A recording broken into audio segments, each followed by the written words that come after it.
Hi, this is Tomato Tim. It's January 17th, 2025, and I wanted to talk to you a little bit more about my compost and update you on my compost. We, and as well as a little bit of history on how we became successful in composting and some of the frustrations we had earlier. So, I'm going to show you the bin that we're getting ready for spring. It's just about completed composting and is now cooled down. It was hot for 140 degrees hot for weeks, which is one thing you want to do to have it kill all the pests as well as any seeds that got into the mix from your lawn clippings or from our lawn clippings or other sources. And then here's the new one we're starting for next fall. And this one is heated up well. It's 120 degrees. And we are just successively adding layers of coffee from Starbucks, as well as some leaves that we got from our neighbors in the street. And so I'm going to be doing another layer on this, as well as show the progress that we've done with our compost, which is almost finalized. When we first started composting, we had some frustrations relative to having difficulty getting our compost pile to heat up, as well as in the type of bins that we used. We originally got a tumbler and used that and had difficulty getting it to heat up because of the fact that the tumbler doesn't have more material. It's easier if you have a large pile about 4 feet tall, 3 or 4 feet tall, and maybe the same thing in circumference in order to use to create your compost. And so we've had really good luck with these geobins. This one over here is almost finished. We're going to be using this for our spring planting, and I'll show you, pull back some of it and show you this. And then we have the one on the other side to this side, which we started just this fall, and we want it to be ready for fall planting this year. So these are the two bins that we're actively managing. The oldest bin, which we started last spring, is really looking really good. And so if we look down into the compost pile and I pull it back, you'll see that this is dirt. It's just like uh, dirt consistency here. And that's pretty much going to be the same case on this full through to the bottom. We're going to probably do one more turn of this and turn the top underneath to help finish the compost before I sift it. But this is looking really, really good and was heating up very, very nicely for us. Over on this side is the compost bin, is our geo bin that we're using and started in the fall. And we're looking to have this ready for our summer or fall gardening. We won't need this for our spring gardening. So what we're doing right now is putting in successive layers of Starbucks coffee, used coffee grounds from Starbucks. So we go there and get those for free. And also as I had in an earlier video, I picked up leaves from the street that our neighbors had put out there and collected those, and I'm using those to do layering with using the coffee as well as some uh, grass clippings as the quote green component, and then the leaves um, as the brown component. And the leaves are small enough.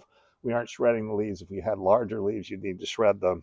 And we've got this compost bin up to 120 degrees, so it's doing really well. Anything over about 110 is a good temperature to go ahead and um, do really good hot composting and have very healthy compost. 140 is even better, but somewhere in the 120 to 140. So this is 120 now, and in addition to using the main ingredients that we do, we're also using kitchen scraps and our sourdough starter discard that we get every day. We're using to put into the compost pile. The discard is really, really good for the compost pile because it has the type of bacteria that will really help inoculate the pile and make it very, very healthy and nutritious for the plants, as well as nutritious for us when we eat the vegetables from the garden. So what I'm going to do is start here, and we're going to go ahead and put the sourdough start in here, and then we'll put another layer on top of it. Here's some of the discard that my wife, Debbie, who is the creative genius behind Organic Oasis, gets every day. And it's from her sourdough starter that we've named Daisy. And this is the discard, and we get this every day. And this is filled with nutrients, with bacteria and other nutrients that really supercharges compost piles. So if you have a sourdough starter and are doing sourdough baking, I highly recommend you take the discard and put it in your compost piles to get maximum utility out of the compost piles. So now I'll just dig a hole over here in the compost, and then I'll take and put the pile and put the compost discard just in there and scoop it in there. And then I'll cover it up here. It's kind of sticky, so it's a little hard to get out. And you don't have to get all of it out. You can just wash the container afterwards, but it's good to get as much as possible out into the compost to get it as rich as possible in terms of nutrients.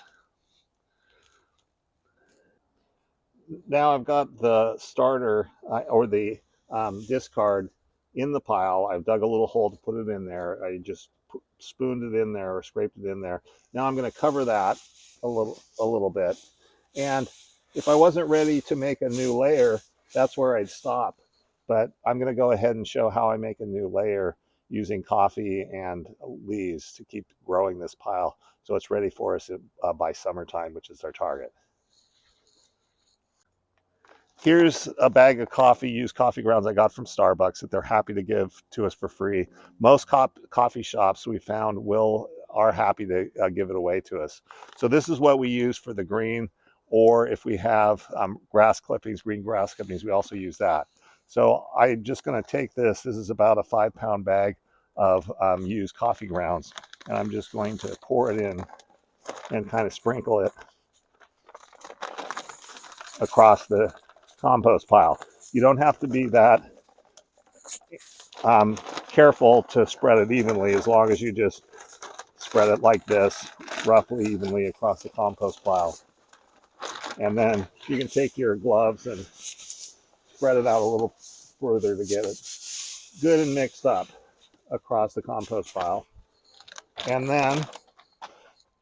make sure, I don't recommend getting any filters or in your compost pile from the coffee grinds. They don't compost that quickly, and so that could delay finishing your compost. So now the second thing, so that's the quote green layer, and now I'm going to put about 3 times the amount of leaves on top of it as coffee I put in. So it's probably going to be 3 inch or 4 inches on top of the coffee. And then I'll go ahead and water down the compost pile, because you need to keep it wet for it to continue to compost successfully. So I'm just going to take and spread this around.